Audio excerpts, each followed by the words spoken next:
Yes, hapa ni Super Travel ya Dino Television. Leo nakupitisha katika rasharasha za habari za michezo kutoka hapa Bongo Tanzania na nje ya Tanzania. Tukianza na story ya Taifa Stars. Tayari kikosi cha timu ya taifa ya Tanzania, Taifa Stars, kimeshawasili mjini Casablanca huko Morocco, tayari kwa ajili ya mchezo dhidi ya Morocco. Mchezo wa kutafuta kufuzu kombe la dunia mwaka 2026, mchezo ambao unatarajiwa kuchezwa Machi 25 majira ya saa 6:30 usiku. Tukitoka huko Morocco, klabu ya Mashujaa Football Club ya mkoani Kigoma tayari imemtambulisha kocha wao mkuu mpya Bwana Salum Mayanga kuwa kocha mkuu wa timu hiyo, akichukua mikoba ya Mohamed Abdallah Baris. Mayanga alikuwa miongoni mwa makocha waliokuwa wakifukuziwa na uongozi wa Mashujaa Football Club kwa ajili ya kuchukua nafasi ya Bares, na sasa ni rasmi anakuwa kocha mkuu wa kikosi hicho cha Mashujaa, wazee wa mapigo na mwendo. Tusalie hapo hapo katika ligi kuu ya Tanzania bara, NBC Premier League. Kumbukumbu zinamkumbuka golikipa wa Dodoma Jiji Football Club Daniel Mgore. Ndiye nyota wa kwanza kujifunga na kuandika bao la kwanza katika msimu huu wa 2024-2025, wakati kikosi hicho cha Walimazabibu Dodoma Jiji Football Club kilipochapwa goli 1-0 dhidi ya Mashujaa Football Club, mechi iliyopigwa Lake Tanganyika Kigoma Agosti 17, 2024. Mgore ambaye amepoteza nafasi ya kucheza katika kikosi hicho cha kwanza mara kwa mara mbele ya Mkongomani Island Ngeleka, alijifunga bao hilo katika dakika 34 ya mchezo, wakati akiwa katika harakati za kuokoa mpira uliopigwa na mshambuliaji Crispin Ngushi, mshambuliaji wa Mashujaa Football Club. Ni momenti ipi ya kujifunga tutaikumbuka zaidi katika ligi kuu ya Tanzania bara msimu huu wa 2024-2025? Tabora United imethibitisha kuachana na kocha wao Mkongomani. Tabora United imefikia makubaliano ya kuachana na kocha mkuu wa timu hiyo Anset Kiazaid, huku nafasi yake ikichukuliwa na Mzimbabwe Genesis Mngombe. Haijafahamika sababu ya kuvunjwa kwa mkataba wa kocha huyo raia wa DR Congo, ambaye hivi karibuni alirejea nchini kwao kwa ajili ya kufanya kozi ya refresh. Chanzo cha kuaminika kutoka ndani ya Tabora United kinasema uongozi wa timu hiyo na kocha huyo wamefikia makubaliano ya pande zote mbili kuvunja mkataba. Namnukuu, "Siwezi kuzungumza sababu ya kuachana na kocha aliyepita ambaye ameisaidia timu yetu kuwa kwenye nafasi nzuri kwenye msimamo hadi sasa. Ninachoweza kusema ni makubaliano ya pande zote mbili. Hata tuliyemleta ni kocha mzuri, hivyo tunaamini atatuvusha katika malengo yetu kwa msimu huu, kwani tunatamani kumaliza katika nafasi za juu kwenye msimamo wa ligi kuu Tanzania," alisema mtoa taarifa hiyo.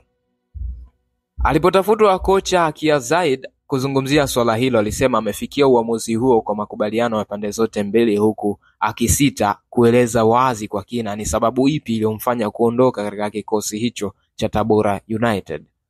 Kwa upande wa ofisa mtendaji mkuu wa Tabora United Charles Obinyi, alisema kuna taratibu za kiongozi zinaendelea juu ya hilo na zitakapokamilika wataweka wazi sababu za kuachana na kocha huyo, hivyo mashabiki na wadau wa timu hiyo waendelee kuwapa sapoti kwa michezo ijayo. Ikumbukwe Tabora United ilimchukua Kiazad Novemba 2024 kuziba nafasi ya Mkenya Francis Kimanzi aliyeondolewa baada ya timu hiyo kuwa na mwenendo mbaya katika ligi kuu ya Tanzania bara msimu huu. Ni upi mtazamo wako juu ya taarifa ya Tabora United? Unafikiri ulikuwa ni wakati sahihi kwa Tabora United kuachana na kocha wao? Utaniambia hapo kwenye comment. Vita ya kuisaka ligi kuu ya Tanzania bara inaendelea kuwa ya moto kweli kweli. Hii ni baada ya jana kupigwa mchezo mmoja kati ya Trust Camp dhidi ya Mbeya City round ya 24. Ligi ya Championship imeendelea tena leo, ambapo leo ilipigwa michezo mitatu katika NBC Championship League, ambapo mchezo wa kwanza uliokutanisha Polisi Tanzania dhidi ya Mbeya Kwanza, ambapo Mbeya Kwanza walibuka na ushindi wa goli 1-0 dhidi ya Polisi Tanzania. Stand United walimkaribisha African Sports. Stand United walibuka na ushindi wa goli 3-0. Mbuni FC dhidi ya Green Warriors. Mbuni FC walibuka na ushindi wa goli 1-0. Na huu ndio msimamo wa NBC Champions League, ambako msimamo unaonesha Mtibwa Sugar uko nafasi ya kwanza akiwa na alama 54 katika michezo 23 aliocheza, huku Mbeya City ikishikilia nafasi ya pili na alama zao 52 katika michezo 24. Nafasi ya tatu ni Stand United ambayo ina alama 52. na nafasi ya 4 iko Geita Gold ikiwa na alama 48 katika michezo 23 aliocheza mpaka sasa. Mkiani iko Biashara United ikiwa na alama 7 pekee. So timu mbili za juu kama zitamaliza mashindano hivi tayari zitakuwa zimeshafuzu kwenda katika ligi kuu ya Tanzania bara, ambazo ni timu ya Mtibwa Sugar Football Club na Mbeya City. Na hizi Stand United na Geita Gold watacheza playoff na timu za ligi kuu ili kupanda ligi kuu ya Tanzania bara, NBC Premier League.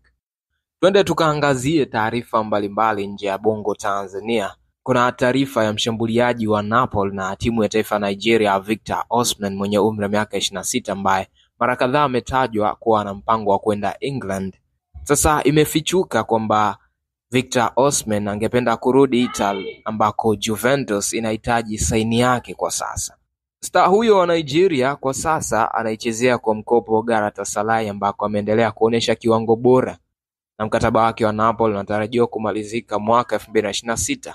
Kama unakumbuka, katika dirisha lililopita la majira ya kiangazi timu nyingi zilihitaji kumsajili, lakini changamoto kubwa ilikuwa ni kiasi cha zaidi ya euro 100 ambacho kiliwashinda wengi kilichohitajika na Napoli ili kumuuza. Hali hiyo ikasababisha ajiunge na Galatasaray katika dakika za jioni kabisa. Tangu kuanza kwa msimu huu wa ligi kuu ya nchini Uturuki, Victor Osimhen akiwa na Galatasaray amecheza mechi 30 katika michuano yote na amefanikiwa kufunga mabao 26 na kutoa assist 5 za magoli. So amekuwa na wakati mzuri sana katika ligi ya nchini Uturuki bwana Victor Osimhen. Katika mazungumzo na vyombo vya habari, nyota wa klabu ya Barcelona pamoja na timu ya taifa ya Brazil Rafinha, star wa Kibrazil bwana Rafinha amefichua kwamba nusra aachane na klabu ya Barcelona msimu uliopita, lakini ujio wa kocha Mjerumani Hans Flick ulimbadilisha mawazo yake na kubaki Camp Nou. Rafinha hakuwa na msimu mzuri sana 2023-2024 kwenye kikosi cha Barcelona ambapo wengi tunajua. Rafinha alifanikiwa kufunga magoli 10 na kuasisti 13 katika michezo 37 aliocheza kwenye michuano yote, na hilo lilisababisha kuibuka kwa uvumi mwingi wa kuhusu hatima yake katika hicho kikosi cha FC Barcelona mwaka jana. Na hilo lilimfanya Rafinha mwenye umri wa miaka 28 mwenyewe kufikiria kuondoka katika klabu ya Barcelona, hadi hapo alipozungumza na kocha Flick, Hans van Flick, aliyemshawishi kubaki Nou Camp hadi msimu huu. Namnukuu, nilikuwa nafikiria kuondoka Barcelona baada ya Copa America kwa sababu sikuwa nikipata utulivu wa kisaikolojia hadi hapo Flick aliponipigia, alisema Rafinha. Kile kipindi kilikuwa kigumu sana. Kila siku ulikuwa unasikia habari kwamba na kwenda kujiunga na timu hii na ile. Nilikuwa na msimu mbaya na watu walitaka niondoke.